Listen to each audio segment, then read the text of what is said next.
kita mula dulu. Belum ya? Baik. Assalamualaikum warahmatullahi wabarakatuh. Bismillahirrahmanirrahim.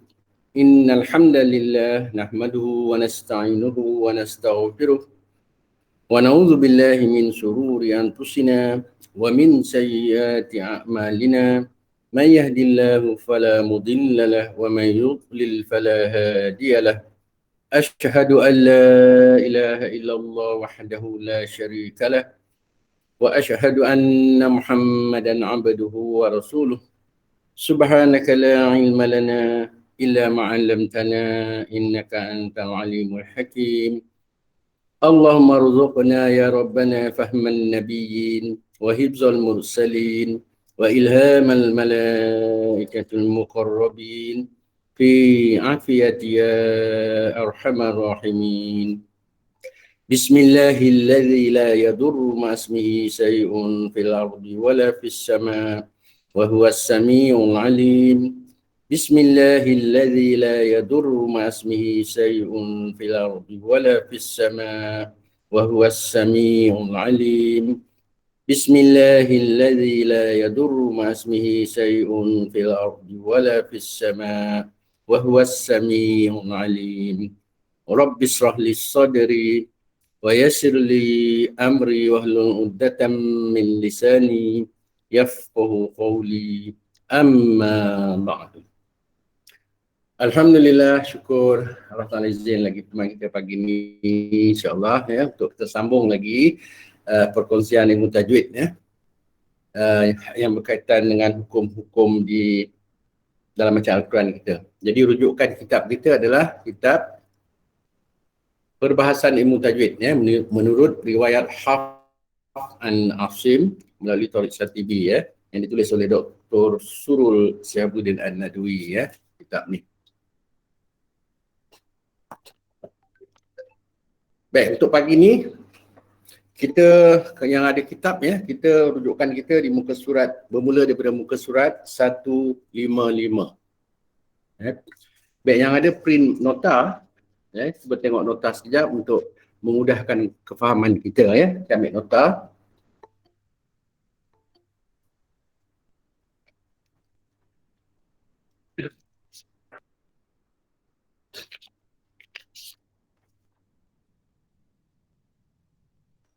Okey. Untuk pagi ni kita tengok di muka surat 2 ya. Kita akan membahaskan dalam bab mad far'i ikut dia punya arrow tu ke bawah pada kotak lafzi, iaitu lafaz ya. Lafzi maksud lafaz, yang maknawi itu makna yang malam kita dah bahas. Hari ini kita tumpukan pada maksud lafzi dari segi lafaz ya, pada kalimah-kalimah tertentu yang dibaca ya. Dalam lafaz tu nanti kita akan jumpa mad bertemu dengan hamzah, mad bertemu dengan sukun. Malam tadi kita dah bahas mad bertemu dengan hamzah dan ada beberapa hukum yang dah kita kenal. Hari ini kita pergi pada arrow mad bertemu dengan sukun. Jadi kau tengok dalam kotak tu, bila mad bertemu dengan sukun, dia ada dua keadaan. Satu dia bertemu dengan sukun arid, satu dia bertemu dengan sukun asli. Untuk pagi ni kita tumpukan kepada mad bertemu dengan sukun arid. Ya. Jadi dalam kotak tu kalau kita perhatikan ada dua hukum kita akan jumpa nanti insya-Allah, iaitu mad arid disukun dan mad lin arid disukun. Ya. Baik, saya rasa lagi mudah saya kongsikan dengan secara PowerPoint kitab dan nota tu sebagai rujukan untuk lebih faham. Sekejap ya, saya akan masukkan PowerPoint dulu.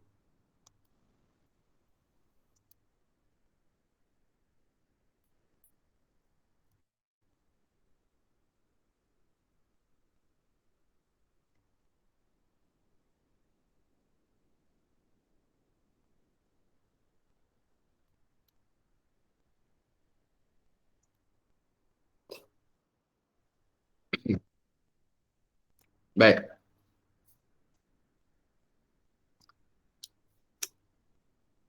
Membaca Al-Quran secara bertajwid adalah satu tuntutan ya, dalam Al-Quran ada disebut ya, a'udzubillahi minasyaitonirrajim warattilil Quran tartila ya. Rujukan kita di surah Al-Muzammil ayat yang keempat.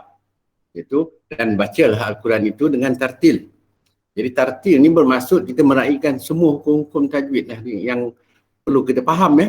Ada juga ayat Quran yang menyebut tentang surah Al-Baqarah ya, 121 ni yang menyebut tentang kita disarankan untuk membaca Quran dengan sebenar-benar bacaannya. Tidak mengubah baris, tidak mengubah makna, tidak mengubah kalimat terbalik-terbalik ya. Yang tu yang dimaksudkan kita baca Al-Quran ini dengan betul. Baik, pagi ni kita di tajuk Mad Far'i ya. Kalau dalam kitab tu bab yang ke-7 ya. Dan ini adalah merupakan siri yang ke-9 ya daripada kita punya kelas tajwid ni insya-Allah. Ya, kita di bab yang ke-7. Jadi tajuk pagi ni di muka surat 155 ya, bermula daripada muka surat 155. Ya, tujuan kita inilah ya, supaya kita dapat membaca Al-Quran dengan betul ya, secara bertajwid insya-Allah. Baik, ini sanad kita ya, apa pun ya, ibadat kita mestilah ada ambilan dia ya, bermula daripada Imam Syatibi ya, rantaian ambilan dia sampailah ke Rasulullah sallallahu alaihi wasallam. Ini saya dah terangkan semalam. Baik, bila membaca Al-Quran dengan tartil, tajuk-tajuk ni semua ya perlu kita fahamlah seperti mana yang kita sebutkan malam tadi ya antaranya. Jadi kita masih lagi di tajuk yang pertama tu dalam bab mudud. Mudud ni iaitu hukum-hukum mad. Jadi yang ini paling banyaklah dalam Al-Quran ya. Jadi kita seharusnya kita mesti fahamlah baca Al-Quran dengan bertajwid, terutama pada hukum mudud ni ya, iaitu panjang pendek dia ya, sama ada dibaca 2, 4, 5 harokat ataupun 6 harokat. Ya tentu kan. Kalau yang 2 lah, kalau yang 6 lah. Kalau yang 4 tu 4 harokat. Ya, jangan kita campur adukkan bacaan kita. Baik, hukum mudud ni ya, kita dapat kenal ya. Bila nak mengenali hukum mudud ni mesti kenal dengan huruf-huruf mad tu sendiri, iaitu huruf alif, waw dan ya. Ini huruf mad yang kita dah faham sangat-sangat saya rasa ya. Itu dalam keadaan dia tidak berbaris. Dan kita akan jumpa nanti untuk pagi ni punya tajuk, huruf-huruf ini akan bertemu dengan sukun arid ataupun sukun mendatang. Ya, selepas saja huruf alif mad, waw mad ataupun ya mad, dia akan bertemu dengan huruf yang sukun. Ini antara dia hukum-hukum mad terjadi ya, apabila alif huruf sebelum dia fathah, ya huruf sebelumnya kasrah dan waw huruf sebelumnya dhammah. Ini saya kena ulang sedikit ya. Pasal ada juga ya yang baru join kita pagi ni ya, mungkin sebagai ulangan untuk mereka ya. Jadi yang dah faham tu alhamdulillah tak ada masalah. Baik, dari segi bahasa ya, mad ni maksud dia penambahan atau pemanjangan ya. Dia bagi istilah memanjangkan suara dengan salah satu dari huruf mad ataupun huruf lin. Jadi yang nak dipanjangkan sama ada pada alif tu, pada waw ataupun pada ya. Yang itu yang kita nak panjangkan ya. Contohnya macam ni, qala ni. Ya, kalau kita waqafkan dia, qal ataupun pada waw, yaqul. Yang nak dipanjangkan pada alif, ya ataupun waw. Bukannya bersekali 3 huruf tu Kalau kita nak baca 6 harokat contohnya, bukan qaf alif ya tu dicampur semua tu jadi 6, bukan ya. Yang nak dipanjangkan pada huruf alif ataupun ya ataupun waw. Yang itulah yang kita nak letakkan di situ, sama ada 2 harokat, 4 atau 6. Ya. Baik, dalam belajar yang kita nak ambil tahu sangat-sangat, nak faham sangat-sangat adalah makna dari segi istilah dia. Ya, istilah penting. Segi bahasa tu sebagai pahaman kita sajalah. Tapi yang diamalkan makna dari segi istilahnya, iaitu memanjangkan suara dengan salah satu daripada huruf mad atau huruf lin ya. Huruf mad alif waw ya, huruf lin ya dan waw yang bertanda sukun. Ya, ulangan sikit.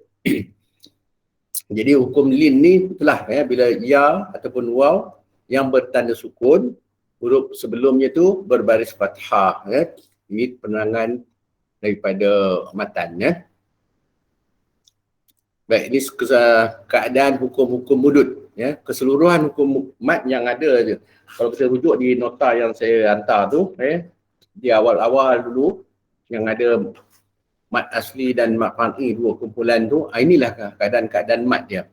Ada yang dibaca 2 harokat, ada yang dibaca 4 atau 5, ada yang dibaca 2, 4, 6 dan ada yang dibaca dengan 6 harokat saja. Okey, perlu diingat ya, bagi huruf mat ni, kalau kita jumpa dia bersendirian tanpa baris, ya, terutama di awal surah, dia tidak dibaca dengan baris ya, dia dibaca dengan nama huruf tu. Contoh alif ya. Jadi kita akan baca alif lam mim. Begitu ya alif. Jadi alif kalau dia bersendirian, dia dibaca dengan 1 harokat sahaja. Begitu juga dengan ya ya. Ya. Kalau kita tengok nanti dalam mat asli harfi, ya ni dia bertemu dengan huruf mat. Di sana kena baca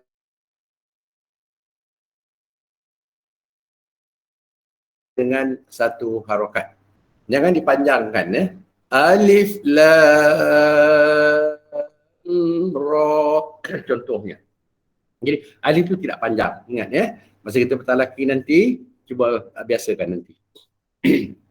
Ini contoh-contoh mat yang kita dah boleh jumpa dalam bacaan kita. Ada yang huruf macam ain berbaris dhammah, selepas dia waw. Di sini baca 2 harokat. Ya. Kemudian di hujung ayat yang pertama tu, ya, nun berbaris fathah, selepas dia alif. Di sini ada hukum mat lah. Jadi ada yang mat asli, ada mat rili sukun, ada yang mat silah. Ya. Itu yang kita dah belajar semalam. Dan inilah dia keseluruhan.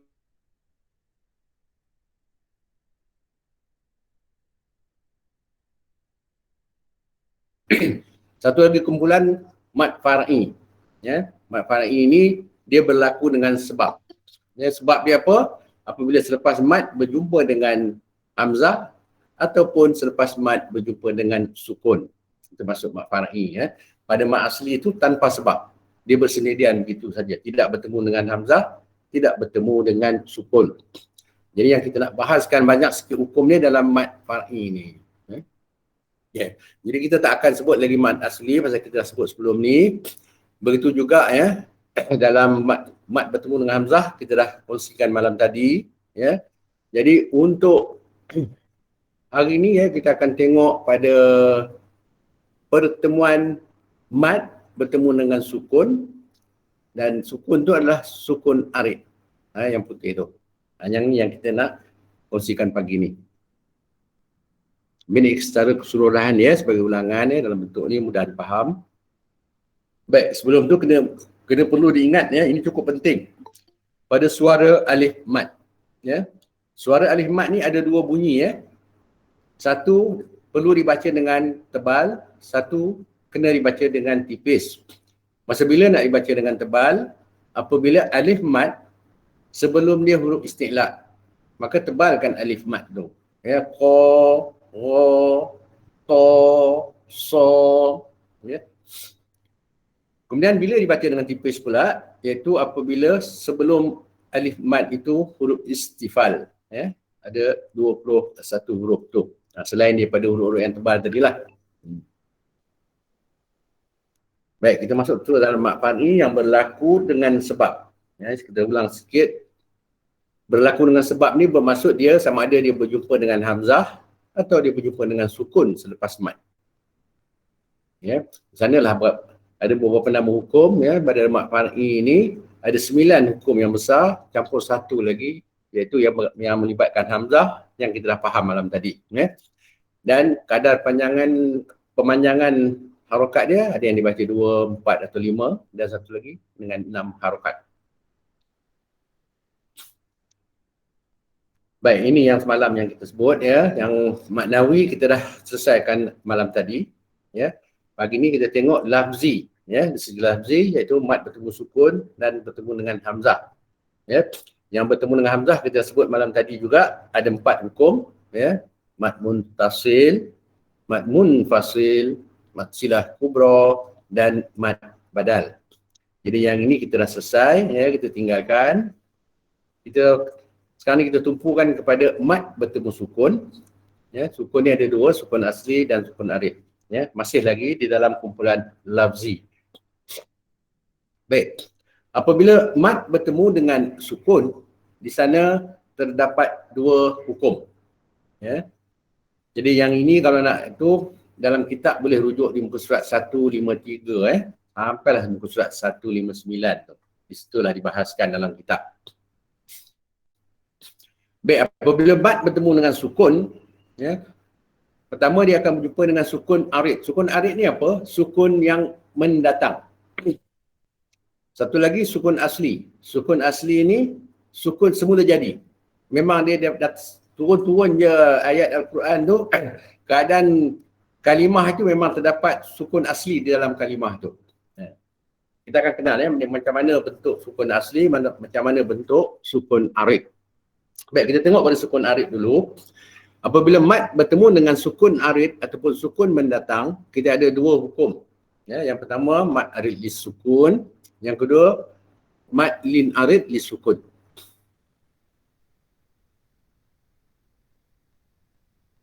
Baik. Sukun arid, ya, mat arid li sukun kalau kita perhatikan contohnya pada ayat basmalah kita tu lah, ya. Bismillahirrahmanirrahim. Yang kita baca di ujung tu. Ya, ha ya mim tu. Itu contoh mat arid li sukun, ya. Yang bermaksud selepas mat dia berjumpa dengan satu huruf yang berbaris tetapi kita sukunkan dia. Yang tu kata sukun mendatang, ya.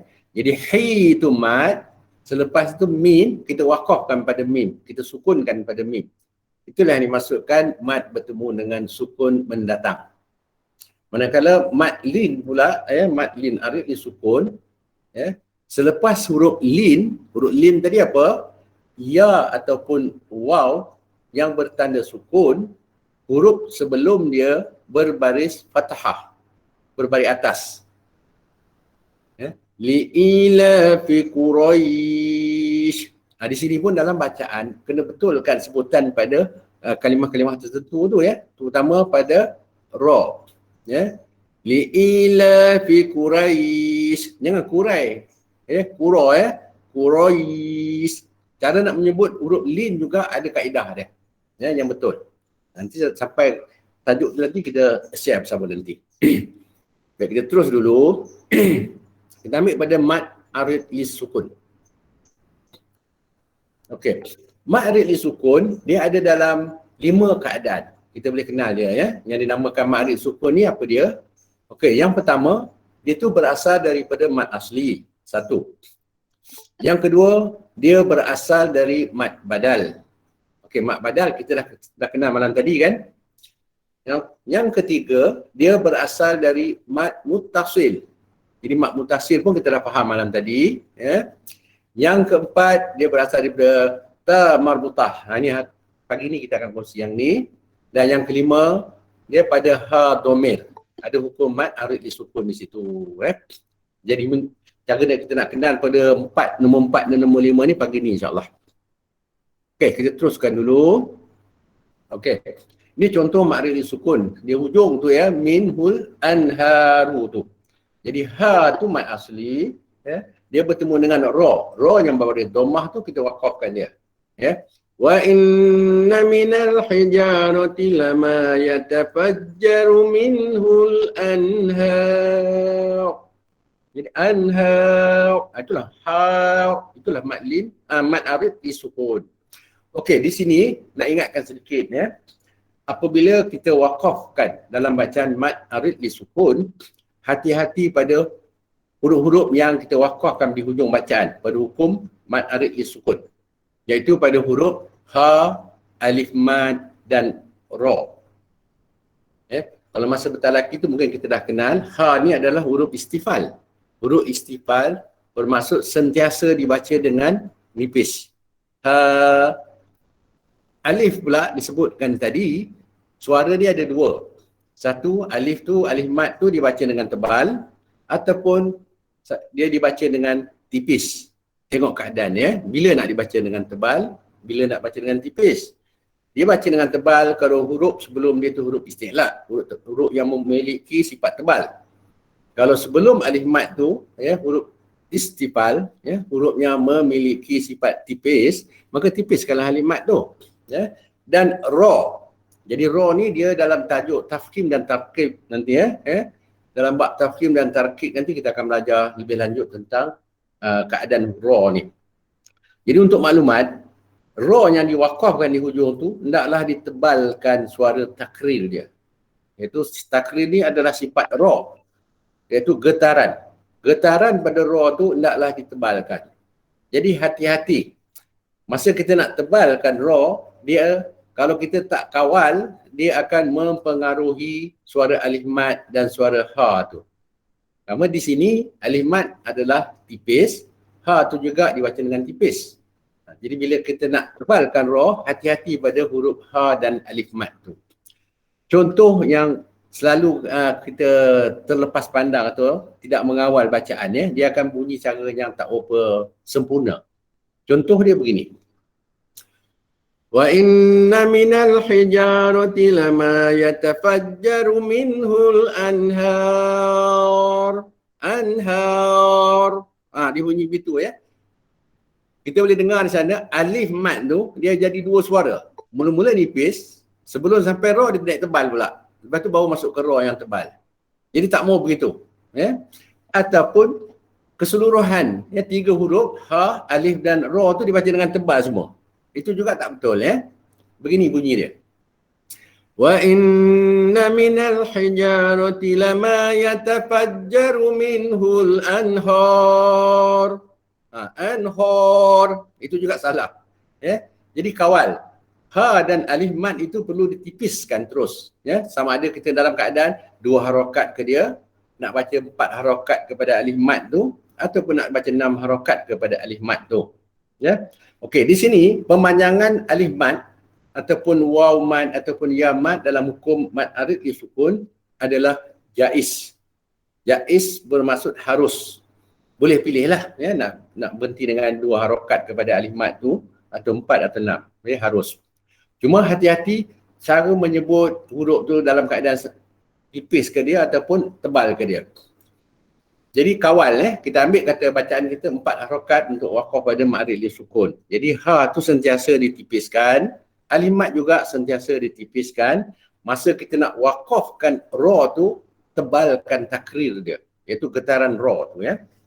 Okey, contoh. Wa inna minal hijarati lama yatafajjaru minhul anhar. Di hujung tu baru kita ambil ra yang ditebalkan takrirnya. Ya. Okay, hati-hati masa bertaraki nanti. Baik, seterusnya. Untuk kita wakafkan pada hukum mat arid li sukun, ya. Mat arid li sukun ni dia ada dalam 3 wajah, 3 keadaan. Pertama, kita boleh wakafkan dia dalam bentuk sukun mahat. Sukun mahat ni apa? Semata-mata sukun lah. Sukun biasalah macam saya baca tadi kan. Kita matikan huruf yang terakhir tu. Tidak dibariskan. Itu dinamakan sukun mahat. Yang kedua, kita boleh juga wakafkan bacaan kita dengan secara raum. Raum semalam juga kita dah kenal, iaitu dibariskan huruf yang terakhir tu ya, sekadar 1/3 harakat, secara lemah saja. Jadi raum ni boleh dibaca apabila huruf yang terakhir itu berbaris kasrah, baris bawah, ataupun baris dhammah, berbaris hadapan. Bagi huruf terakhir tu yang berbaris fathah atau baris atas, tak boleh diraumkan dia. Dia boleh disukun mahat saja. Nanti saya contohkan dalam bacaan-bacaan seterusnya bagi nampak lagi. Manakala cara yang ketiga, kita boleh wakafkan secara ismam. Ismam ni apa? Muncung, dimuncungkan bibir. Untuk membaca dengan cara ismam ketika wakaf, pastikan huruf yang terakhir itu berbaris dhammah. Bagi huruf terakhir yang berbaris fathah dan berbaris kasrah, baris atas atau baris bawah, tak boleh diismamkan. Itu antara disiplin dia. Jadi keseluruhan dia ni, mat arid li sukun ni boleh diwakafkan dengan 14 wajah. Kalau semalam mat muttasil, kita boleh wakafkan dia dalam 16 wajah kan. Jadi mat arid li sukun ni 14. Nanti kita tengok satu persatu. Okey, bentuk-bentuk wakaf dia. 3 wajah bagi huruf yang terakhir itu berbaris fathah. Ya. kita boleh baca 2, 4 atau 6 harokat pada huruf mad berserta sukun saja. Biasa, sukun biasa aja ya. Dan kalau huruf yang terakhir itu berbaris kasrah, kita boleh tambah 2. Selain daripada 3 wajah sukun tadi, kita boleh tambah 2 lagi cara bacaan, 1 lagi cara bacaan, iaitu secara rom. Ya, kalau dia berbaris kasrah. Cuma pada alif mad, bacaan rom ni tak boleh lebih pada 2 harokat. Saya akan contohkan nanti. Okey. Sekiranya huruf terakhir itu berbaris dhammah, kita boleh tambah lagi 3 wajah bacaan. Ya, iaitu orang silap ya, bukan 4, 5, 6 harokat. Semuanya sebenarnya 2, 4 ataupun 6 harokat ya, tolong betulkan nanti kalau dalam apa. Berserta ismam. Jadi saya akan contohkan bentuk-bentuk bacaan dia. Baik, ni dia. Apabila huruf terakhir dia tu, kita perhatikan nun yang berbaris fathah, berbaris atas. Di sini kita boleh wakafkan dia dengan 3 wajah. Bermaksud, pada ya mad tu boleh dibaca 2, boleh dibaca 4, boleh dibaca 6 harokat. Kemudian dimatikan nun yang berbaris fathah tu. Itu dalamnya pada hukum ma'rif sukun yang dikenali sebagai sukun mahad. Contoh, Alhamdulillahi Rabbil Alamin. Matikan terus nun. Itu sukun mahad. Dia tak boleh raum, tak boleh ismam. Sebab apa? Dia berbaris fathah. Baris fathah dia satu wajah saja. Secara sukun biasa. Tetapi, kalau huruf terakhir itu berbaris kasrah, kita boleh tambah lagi. Selain daripada sukun mahad tadi, kita boleh tambah lagi cara bacaan. Iaitu secara raum. Raum di sini, ya mad tu perlu dibaca 2 harokat saja. Ya, dan pada huruf mim yang di hujung yang berbaris kasrah, dibariskan sedikit suara kasrah pada mim. Ya. Contoh, Ar-Rahmanir Rahim. Himi. Ada mi di sikit di hujung tu. Secara lemah. Raum ni maksud lemah. Dilemahkan baris mim. Jadi dah ada 4 cara di situ. Selain daripada sukun mahad, kita boleh tambah lagi satu dengan raum, iaitu dibariskan mim yang baris kasrah tu secara lemah. Kalau huruf yang terakhir tu berbaris dhammah, kita boleh tambah lagi 3 cara. Selain daripada sukun mahad, selain daripada raum, kita boleh masukkan lagi secara ismam, 3 cara. Okey, bagi berbaris dhammah, kalau nak dibaca dengan raum, huruf ya mad kekal dengan 2 harokat. Kemudian nun tu dibariskan 1/3 harokat secara lemah juga, seperti him tadi juga himi. Di sini raum sama aja Raum bermaksud huruf terakhir tu sama ada dia berbaris kasrah atau dia berbaris dhammah, boleh diraumkan. Cara raum, dibariskan huruf tu dengan 1/3 harokat. Dilemahkan saja, sedikit saja. Contoh baris dhammah, kita nak raumkan dia. Iyyaka na'budu wa iyyaka nasta'inu. Ambil sedikit nu, ada bunyi dia sikit di situ. Okey. Kerana dia berbaris dhammah, boleh juga ditambah 3 lagi bentuk secara ismam. Bentuk ismam adalah dimuncungkan bibir selepas dipanjangkan pada ya mad, boleh dibaca dengan 2 harokat, 4 ataupun 6 pada ya mad tu. Selepas tu huruf yang terakhir nun dimuncungkan sahaja, jangan dibunyikan apa-apa. Itu maksud ismam. Macam juga mad muttasil malam tadi. Kaedah dia. Cuma beza ni pada harokat sajalah. Harokat pada huruf mad tu. Okey, contoh ismam, kita ambil satu bacaan, kita ambil 4 harokat. Pada ya mad tu kita baca 4 harokat. Pada nun tu dimuncungkan. Iyyaka na'budu wa iyyaka nasta'in. Kita dengar i saja 4 harokat. Lepas tu bibir dimuncungkan untuk nun. Tak ada apa-apa bunyi. Itu ismam. Biar harap dapat faham ya. Jadi ini elok semasa kita bertalaki ya, sesi bertalaki ya.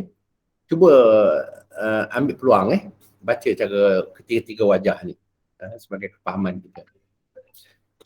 Okey, ini contoh dalam Fatihah ni ya. Di hujung-hujung ayat dalam surah Fatihah ada 7 ayat ni, di hujung-hujung tu semua ma'arid disukun. Ya. Jadi bolehlah nak baca dengan sukun mahad ke, raum ke, ismam ke, boleh ya. Cuma pastikan baris dia dulu. Kalau baris Fatihah dengan sukun mahad saja. Kalau baris dia kasrah, ya, boleh sukun mahad, boleh raum. Kalau baris dhammah, boleh sukun mahad, boleh raum, boleh ismam. Nah, tu beza dia ya. Cuma surah Fatihah ni saya nak kongsi apa di sini, bukan bentuk bacaan dia. Kesalahan-kesalahan yang selalu berlaku dalam hukum ma'rid di sukun semasa kita mewakafkan bacaan dalam surah Fatihah ni. Pertamanya yang berlaku huruf ya mad dia bunyi bersekali dengan huruf yang terakhir tu. Sama ada huruf yang terakhir tu huruf mim ataupun huruf nun. Ya. Sebab apa? Huruf mim dan huruf nun dia memiliki sifat gunah. Gunah ni dengung dengung. Dengung ni datang daripada khoisium, iaitu daripada hidung. Itu makhraj dengung. Jadi bila kita mewakafkan di hujung pada ma'rid disukun tu, suara ya mad dengan suara mim atau suara nun tu bersekali dalam bacaan. Bermaksud dia datang daripada pangkal hidung.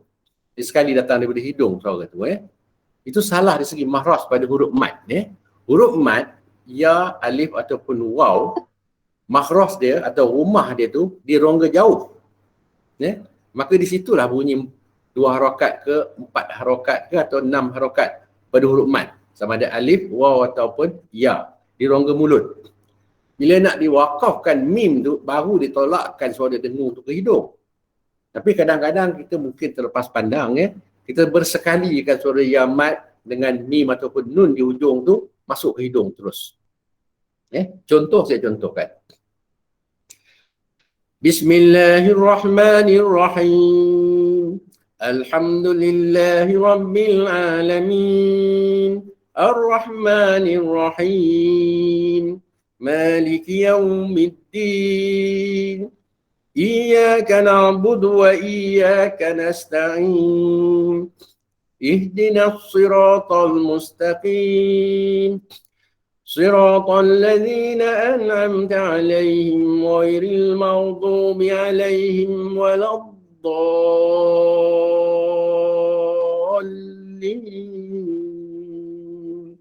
Tu huruf mad di ujung tu kebetulan dalam surah Fatihah, huruf mad dia terdiri daripada huruf ya semuanya kan. Jadi huruf ya di hujung setiap ayat tu semua kita masuk sekali dengan huruf yang di akhir tu ke hidung. Tak betul pada makhraj huruf mad. Jadi pisahkan.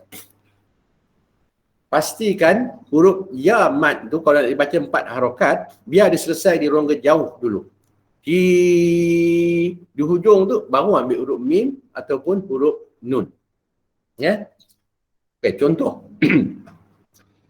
Bismillahirrahmanirrahim. Di hujung baru ambil mim. Alhamdulillahi Rabbil Alamin. Baru ambil hujung. Dah habis min di hujung tu. Ar-Rahmanir-Rahim. Him. Di hujung tu baru dimatikan mim. Pada ma'rid disukun ni. Samalah dengan keseluruhan ayat di hujung tu.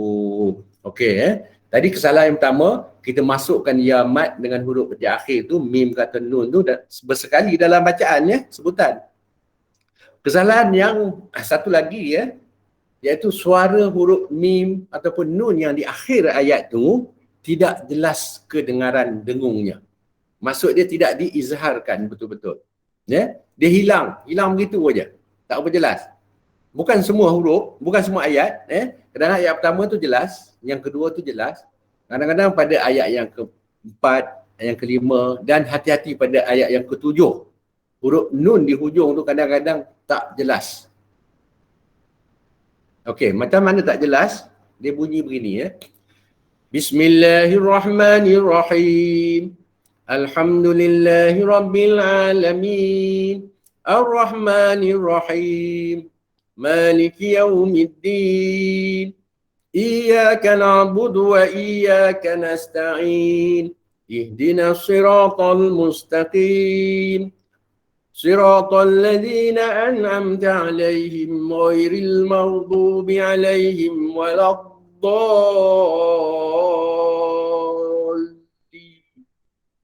Suara dia habis, minyak habis, kereta minyak habis, berhenti tengah-tengah simpang.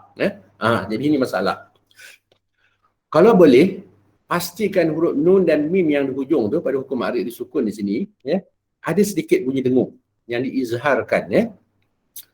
Habis aja huruf ya mat 4 harakat contohnya, baru ambilkan sedikit suara mim atau nun di dalam bacaan kita. Jelaskan bunyi dia tu.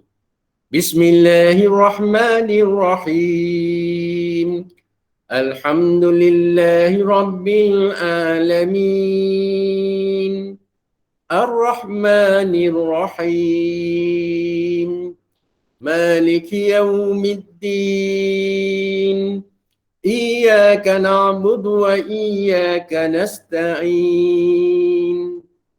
Ihdinas siratal mustaqim. Siratal ladzina an'amta 'alaihim ghairil maghdubi 'alaihim waladdallin.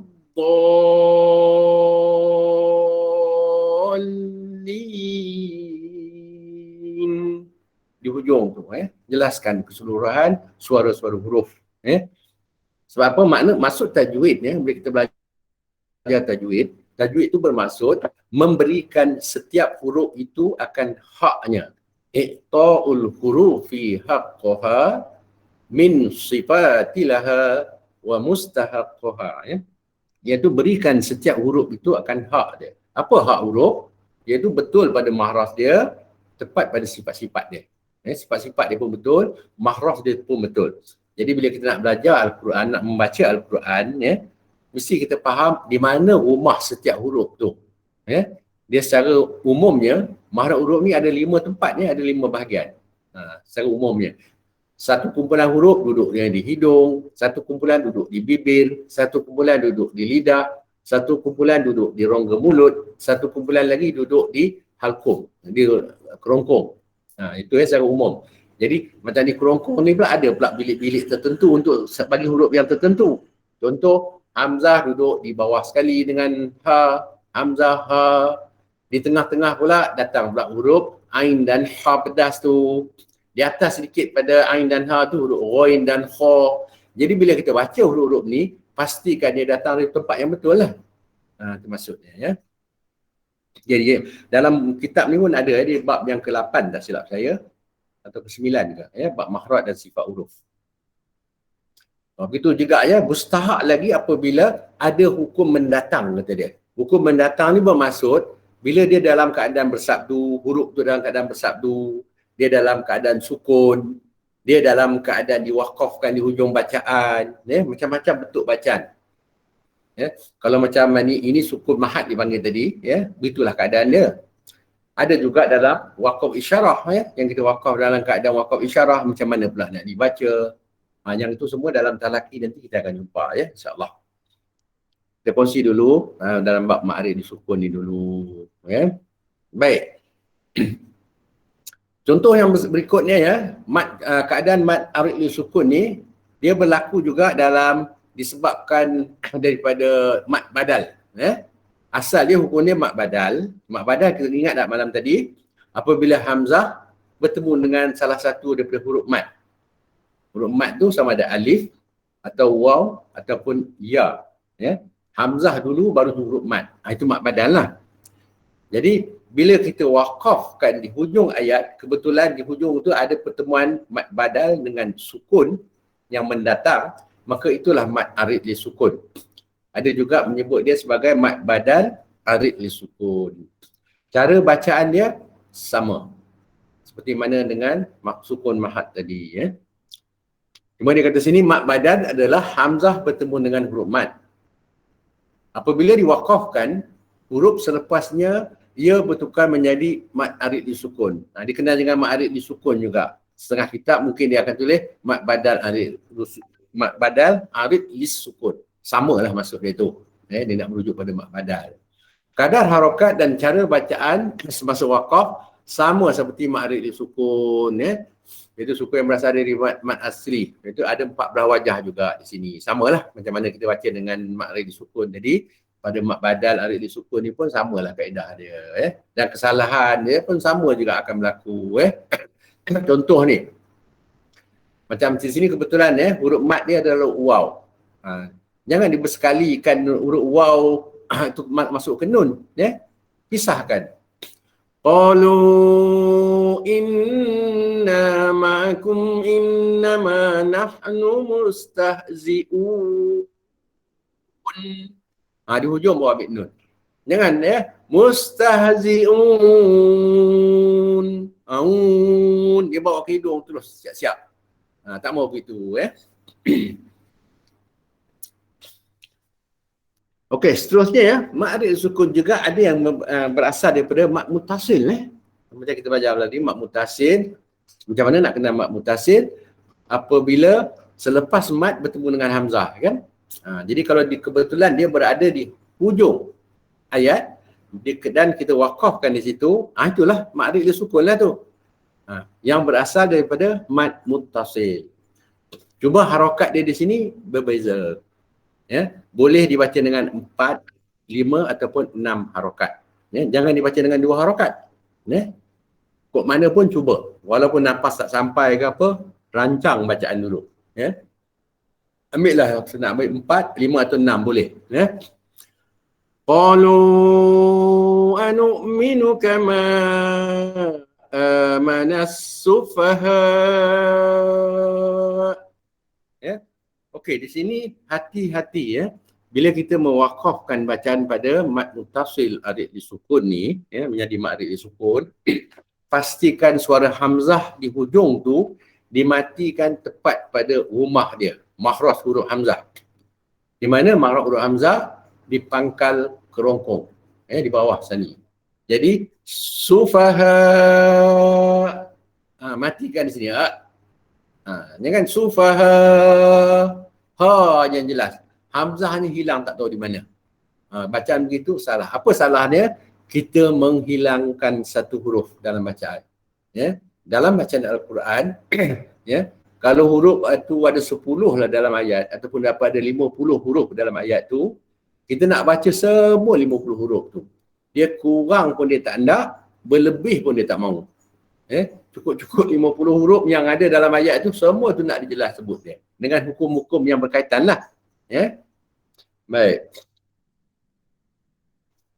Ini dia satu lagi mad arid sukun yang berasal daripada ta marbutah. Pada semua keadaan, baris pada ta marbutah hanya diwakafkan dengan cara sukun mahat saja. Dia tidak ada, tak boleh diwakafkan secara raum, tak boleh diwakafkan secara ismam. Ta marbutah ni itu huruf yang bentuk macam ha tu tapi ada titik 2 di atas dia tu. Itu tak disebut ta marbutah. Cuma bila di hujung ayat, sebelum dia tu ada hukum mad, kita nak wakafkan pada ta marbutah tu, kita boleh wakaf dengan cara sukun mahat saja. Iaitu pada alif mad tu dibaca 2, 4 ataupun 6 harokat. Pilihlah. Cuma dimatikan ha tu secara betul lah. Ta marbutah tu dengan suara ha. Ta marbutah ni bila diwakafkan dia berbunyi ha sukun. Ha yang diwakafkan. Bila diwasalkan baru dia berbunyi suara ta tu. Ta taknis. Jadi wakafkan secara betul lah. Bunyikan ha tu, letakkan ha tu di mana makhraj dia pada keadaan dia sukun. Kalau kita tahu ha ni rumah dia di pangkal kerongkong dekat dengan hamzah juga, rumah hamzah tadi, di situlah rumah dia. Tetapi bila diwakafkan dia dibawa naik sedikit ke rongga jauh. Di rongga mulut sedikit. Contoh, wa aqimus salata wa atuz zakah. Zakah, lepaskan daripada rongga mulut. Jangan bawa ke kerongkong lagi. Kalau kerongkong nanti silap-silap dia terbawa terus sampai ke dada. Kita tekan lebih sangat. Macam mana bacaan dia? Wa aqimus salata wa atuz zakah. Zakah. Dia tekan sangat sampai ke dada. Itu tak betul tepat. Sebab apa? Ha ni dia memiliki sifat yang antara urut-urut yang memiliki sifat-sifat paling lemah. Jadi lemah tu biasakan sajalah. Beberapa tempat lagi yang melibatkan suara ha yang disukunkan, itulah kaedah waqaf dia. Ini ma'rif disukun yang berasal daripada ta marbutah. Seterusnya kita tengok mad arid disukun yang berasal daripada ha simpul tu ha domir. Apabila mad asli bertemu dengan ha domir dan diwakafkan padanya. Ha domir ni semalam kita sebut ha yang berbentuk telinga cawan tu. Ha domir ialah ha ganti nama. Jadi ha ganti nama, domir ni makna ganti nama bagi manusia. Dia ataupun itulah maksud dia ataupun mereka. Ha domir yang bermaksud nya harus diwakafkan secara ismam ataupun raw. Okey. Kalau dalam kitab ni, kalau tengok dalam kitab yang ada kita bersama kita ni, sebahagian ulama dia kata tidak boleh cara wakaf dia satu tu aja. Itu khilaf. Khilaf Kalau dia berbaris dia ha domain ni perlu diingat dia boleh berbaris kasrah baris bawah atau baris dhammah sahaja. Tidak ada contoh pada baris atas ha domain ni. Jadi kalau hu tu ganti nama bagi lelaki, hi tu ganti nama bagi apa ni Jadi contoh dia tidak ada di situlah. Jadi bila kita wakafkan wakaf dengan sukun mahat saja. Dalam kitab ni dia kata ulama khilaf ada yang tak setuju diwakafkan dengan secara raum ataupun ismam Jadi kita ambil satu bacaan sudahlah. Kita wakaf secara biasa. Yang pentingnya cara wakaf kita tu betul. Contoh bila kita nak wakafkan pada fihi tu. Bolehlah nak wakaf dengan 2 harakat atau 4 atau 6 pada ya. Tolong tutup mic Tolong tutup mic. Okey. Kita nak wakafkan di tengah-tengah. Okey, dalam surah Al-Baqarah ni pada ayat yang kedua tu, kita akan jumpa satu ayat tu yang ada tanda titik 3 bertindih berturut-turut tu. Ini wakaf ta'anuk nama dia. Jadi dalam bacaan bila kita jumpa ayat yang ada tanda wakaf ta'anuk ni, 3 titik 3 bertindih ni, berturut-turut tu, pilih salah satu tempat untuk kita berhenti bacaan di situ. Dan tak payah diulang balik ke belakang. Okey. Jadi di sini roiba tu ada satu tempat, fihi ada satu tempat tu. Jadi pilihlah nak berhenti pada roi pun boleh, nak berhenti pada fihi itu pun boleh. Okey. Cara berhenti dia, kita pilihlah salah satu tu. Zalikal kitabu la raiba fi. Jadi ha tu datang daripada jauh, lepaskan dia. Hudal lil muttaqin. Di hujung samalah kin. Buang ambil n di hujung. Jangan disekalikan. Begitu juga kalau huruf di akhir pada ha tu tadi berbaris dhammah. Sama juga Min ba'di ma aqalu. Aqalu. Begitu bunyi dia. Baik, itu keadaan-keadaan mad arid disukun Okey, selesai pada hukum mad arid disukun. Ada 5 keadaan tadi yang kita dah kongsi tadi. Kita tengok pula pada mad lin yang dikatakan mad lin ni pula iaitu mad lin arid disukun. Baik. Mad lin kita dah kenal kalau apa ni ni hukum lin apabila ya ataupun waw yang bertanda sukun huruf sebelumnya tu berbaris fathah. Itu ada hukum lin di situ. Lin kita tengok di sini apa maksud lin. Okey, sebelum tu mad lin ni dia termasuk dalam kategori mad arid disukun. Maksud dia harokat dia nak diwakaf pun sama, huruf di hujung tu kita nak wakaf secara sukun mahat ke raum ke ismam ke pun sama kaedah dia seperti mad arid disukun juga. Okey. Dari segi bahasa bermaksud lembut, lin ni dari segi bahasa bermaksud lembut ataupun lunak. Itu dari segi bahasa Dari segi istilah pula, lin ni bermaksud pertemuan huruf lin iaitu waw dan ya yang sukun tadi tu dengan sukun arid, sukun yang selepas dia itu yang kita datangkan sukun. Ya, huruf tu berbaris tapi kita nak sukunkan dia, nak wakafkan dia. Kerana kita wakafkan dia lah, sukun huruf tu berbaris dan kita nak wakafkan dia jadi sukun huruf tu. Jadi bila mat huruf lin ni tadi bertemu dengan sukun yang mendatang tu, itulah mat lin arid li sukun. Ya. Cara wakaf dia sama macam mat arid li sukun juga. Ya, contoh-contoh ni kita tengok ya, Quraish, Khawfin tu ya.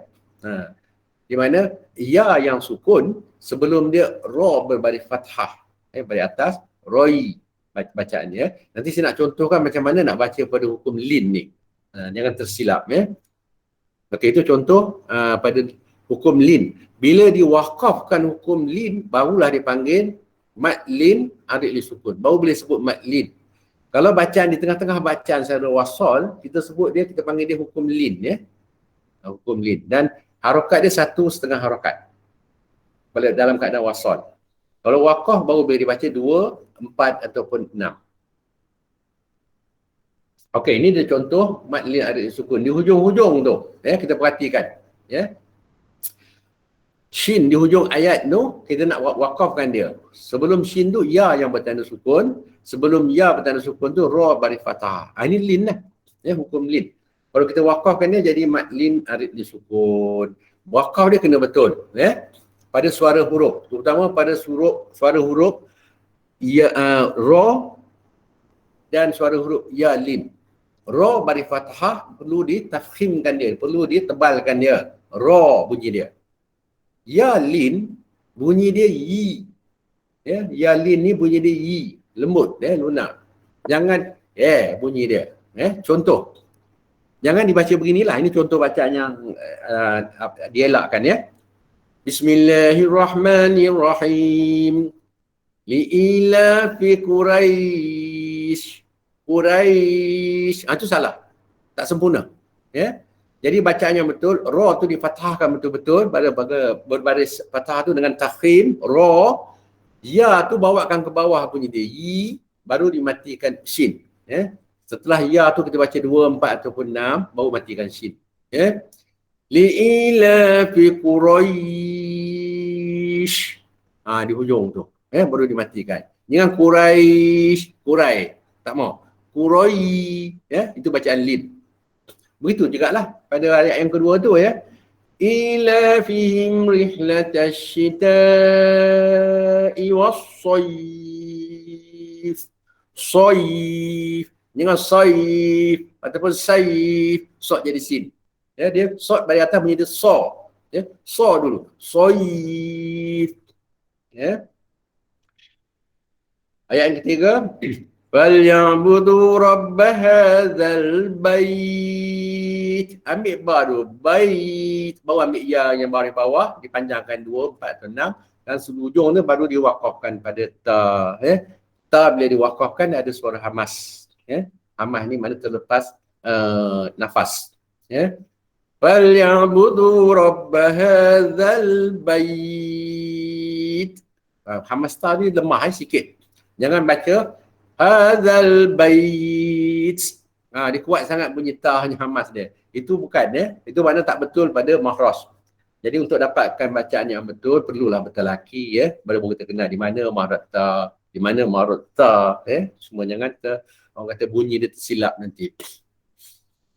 Okey, ayat yang terakhir tu allazi at'amahum min ju'. Di situ kita boleh wakafkan di tengah-tengah tu dengan mad arid li sukun. Wa amanahum min khawf. Okey.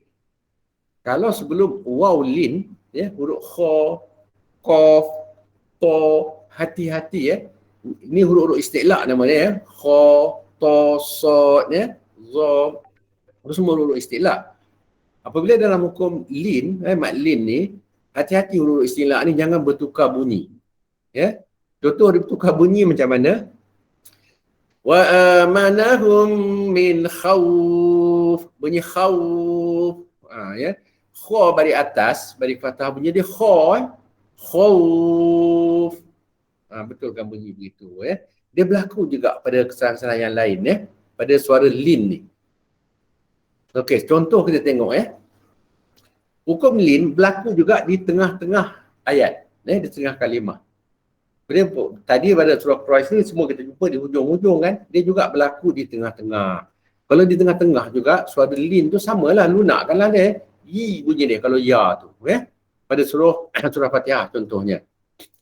Siratal ladzina an'amta 'alaihim ghairil maghdubi 'alaihim waladdallin.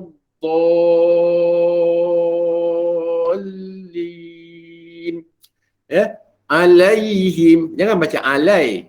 Alaihim, bunyi alai, tak maulah. Bunyi alai, begitu bunyi dia. Ghai, jangan ghai ataupun ghai. Ghai, ai bunyi pada ya tu. Dia yi, suara ya lin ni bunyi dia yi. Ke bawah bunyi dia. Siratal ladzina an'amta alaihim. Alai. Dua suara Pasal lam dengan ya tu dua huruf. Maka bacaan pun dua suara lah. Satu bunyi la, satu bunyi yi. Ala, alai. Begitu. Begitu juga pada wain dan ya tu tadi. Ra satu suara, yi satu suara. Wai. Jangan rai. Dia wairil. Begitu. Baik. Contoh seterusnya pada surah Al-Baqarah tu ayat 112 tu. Wala khawfun. Wala khaw dulu Wala khaw. Pada waw tu dibulatkan bibir. Dapatlah suara lin pada waw. Kalau ya tu dibawa ke bawah, yi pada waw ni pula dibulatkan bibir. Wala khawfun alaihim wala hum yahzanun. Pada waw lin dan ya lin tu betul kan cara sebutan dia. Baik. Begitu juga bila kita jumpa waw sukun, huruf sebelum ni huruf isti'la. Mungkin sad, mungkin ta, mungkin qaf. Kekalkan suara isti'la pada huruf-huruf isti'la tu tadi. Contoh pada ayat seterusnya Al-Baqarah ayat 118 tu, pada qaf baris fathah sebelum itu waw sukun tu hukum lin lah tu. Jadi dalam bacaan betulkan sebutan pada ni hukum lin dalam bacaan kita. Kadzalika qala alladhina min qablihim mithla qawlihim jangan kau. Qaf jadi ka, kaf yang ditebalkan, waw tu bukan bunyi u dah. Dia kau, au bunyi dia, waw tu. Waw lim bunyi au. Tak mau begitu dia u. Kadzalika qala alladhina min qablihim mithla qawlihim.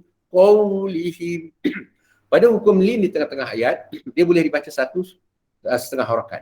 Lebihkan sikit suara di situ. Jangan cepat. Kalau cepat satu harakat, kita tak sempat nak bunyikan suara lin dan tak sempat nak dibariskan suara yang istilah tu tadi. Hati-hati. Banyak kita akan jumpa dalam surah Al-Asr selalu pun ada sad dengan waw.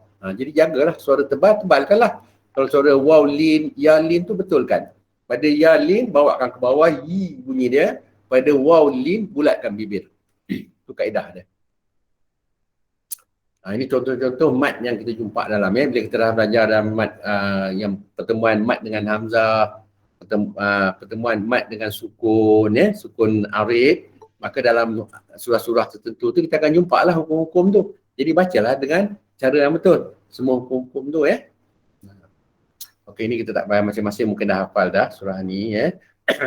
Cuma saya nak kongsikan pada ayat yang pertama. Awal-awal lagi kita dah jumpa pada huruf ini. Alif, lam, mim ni. Nak dibaca. Jadi pada alif tu satu harakat saja. Alif bacaan dia. Jangan dibaca alif panjang. Elakkan membaca alif, lam, mim. Bacaan yang lemah. Alif tu dicepatkan sebutannya. Alif. Nanti bab ini kita akan jumpa pada pertemuan akan datang lah. Kita tak uraikan pagi ni. Kita tumpukan pada makhrij sukun dulu. Pada lam tu la baca 6 harakat. Kemudian pada mim juga baca 6 harakat. Sebelum lam masuk ke mim tu ada hukum dengung di situ. Jadi pada hukum ni kita akan bahaskan pada pertemuan akan datang lah, insyaAllah. Jadi kita apakan dulu, gazetkan dulu. Iklankan dulu. Baik, sedikit saya nak berkongsi di sini tentang harakat ni. Apa harakat? Harakat adalah suara baris. Suara baris. sama ada baris atas, baris bawah atau baris depan. Ya.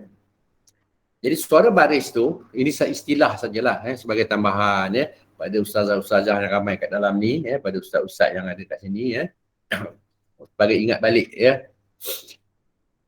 Bagi bacaan dua harakat atau satu alif ni dia juga disebut qasar qasar. Bila kata qasar tu mana dua harakat bila kita berdepan dengan tok-tok guru daripada Timur Tengah daripada Mesir ke daripada Jordan ke, kadang-kadang dia akan sebut istilah ini kalau kita jumpa dia suruh baca dengan qasar, mana baca dua harakat. Nah, kemudian kalau dia kata fuaid qasar, itu bacaan 1,5 alif yang bermaksud 3 harakat. Tapi dalam qiraat Hafs An-Asim, Thoriq Syatibi tidak ada baca fuaid qasar, 3 harakat tak ada. Cuma sebagai ini ilmu untuk kita lah yang belajar Quran ambil tahu sikit lah. Begitu juga dengan bacaan tawasud. Dia kata kalau tawasud dia merujuk kepada bacaan 4 harakat pada huruf mat tu. Dia panggil tawasud. Tapi kalau dia kata fuaid tawasud, itu merujuk kepada bacaan 5 harakat. Okey, sini saya nak ingatkan dalam bacaan Syatibi dia tidak ada sebenarnya fuaid tawasud ni Jadi dia baca sama ada 2 harakat qasar ataupun tawasud 4 harakat ataupun yang ke-5 tu. Tu. Tetapi kalau kita nak baca juga pada mat jaiz contohnya ataupun pada mat wajib nak baca 5 harakat boleh. Pasal dia satu guru satu dia ikut qiraat Hafs An-Asim juga sama. Cuma berlainan imam yang 4 harakat ni daripada Syatibi, yang 5 harakat tu daripada Taisir itu je beza dia sikit. Boleh kalau nak baca tak masalah. Cuma yang penting di sini jangan kurang daripada 4. Sebab itulah dibenarkan 5 harakat. Kalau kita baca ambil 4-4 kita tak sedar rupanya kita baca 3 aja. Dan berlaku sebenarnya benda ni berlaku dalam talaki tak sampai 4 harakat. Jadi tak mau begitu nanti lepas ni Jadi yang baca 5 harakat ni disebut fuaid tawasud. Satu lagi disebut isbaq ataupun tul ataupun mat. Yang kita sebut mat tadi kan. Itu merujuk kepada bacaan 6 harakat, bacaan panjang 6 harakat tu tadi. Jadi sebutan yang betul dalam bahasa Arab waktu kita belajar dengan tok-tok guru Arab, dia tak sebutlah berapa 2 harakat dia akan sebut baca dengan qasar. Mana kita fahamlah dia hendakkan 2 harakat. Kalau dia baca dengan isma' kata dia, itu panjang 6 harakat. Waktu mat merujuk kepada 6 harakat. Kalau yang baca 4 harakat dia sebut tawasud. Itulah istilah-istilah yang digunakan lah Ini sebagai tambahan lah. Baik, kita dah habis pada Hamzah pun kita sebut malam tadi. Mat bertemu dengan Hamzah kita dah habis. Mat bertemu dengan sukun arid pun kita dah habis selesaikan pagi ni Pada tajuk akan datang kita tengok sini apabila mat asli bertemu dengan satu lagi sukun yang dinamakan sukun asli. Mat asli bertemu dengan sukun asli. Di sana ada beberapa hukum lagi yang perlu kita kenal dan perlu kita tahu tata cara bacaan dia tu. Macam mana nak dibacakan apabila mat bertemu dengan sukun asli. Kalau mat bertemu dengan sukun arid ni tadi pagi ni kita dah tengok harakat dia tu. Yang penting harakat dia. Bila mat bertemu dengan sukun arid, harakat dia boleh dibaca 2, boleh dibaca 4, boleh dibaca 6 pada mat asli mat sukun. Pada mat wajib tadi boleh dibaca 4, 5 ataupun 6. Tetapi pada mat asli nanti bertemu dengan sukun asli, bagaimana keadaan dia pada bacaan hukum mat tu tadi. Sama ada alif mat yang ada di situ ke, atau waw mat ataupun ya mat, berapa harakat pula kena dibaca. Yang ini kita akan kongsi pada pertemuan akan datang. Baik, kalau ada kemuskilan masa bertalaki nanti kita boleh kongsi insya-Allah. Jangan seganlah bertanya yang berkaitan dengan tajuk-tajuk yang kita dah kongsikan sebelum ni. Wallahu alam mudah-mudahan kita akan jumpa lagi pada pertemuan akan datang insya-Allah. Kita tangguh dulu teman kita ni dengan doa pesan saya tengah-tengah musim dan keadaan sekarang ni sama-samalah kita jaga kita insya-Allah. Allah Ta'ala lindung dengan kerja amal baik kita, dengan ibadah baik kita, dengan baca Quran, sedekah apa semua mudah-mudahan kita bertawassul dengan amal baik kita tu, Allah Ta'ala lindungi kita semua ya daripada wabak yang tengah melanda negara kita sekarang ni, insyaAllah. Kita tangguh dengan doa dulu sama-sama ya. A'udzubillahi minasyaitonirrajim. Bismillahirrahmanirrahim. Alhamdulillahi rabbil alamin. Hamdan syakirin. Wal aqibatu lil muttaqin. Wassalatu wassalamu ala rasulina Muhammadin wa ala alihi wa sahbihi ajma'in. Allahumma rabbana taqabbal minna innaka antas sami'ul alim. وتب علينا إنك أنت التواب الرحيم اللهم إنا على ذكرك وشكرك وحسن عبادتك اللهم إنا نسألك علما نافعا ورزقا طيبا وعملا متقبلا اللهم إنا نعوذ بك من البرص والجنون والجذام ومن سيء الأسقام ربنا آتنا من لدنك رحمة وهيئ لنا من أمرنا رشدا ربنا آتنا في الدنيا حسنة وفي الآخرة حسنة وقنا عذاب النار وصلى الله على سيدنا محمد وعلى آله وصحبه وسلم والحمد لله رب العالمين تقبل الله منكم منا ومنكم تقبل يا كريم. Assalamualaikum. Terima kasih Ustaz. Assalamualaikum. Terima kasih. Ya, Assalamualaikum. Waalaikumsalam.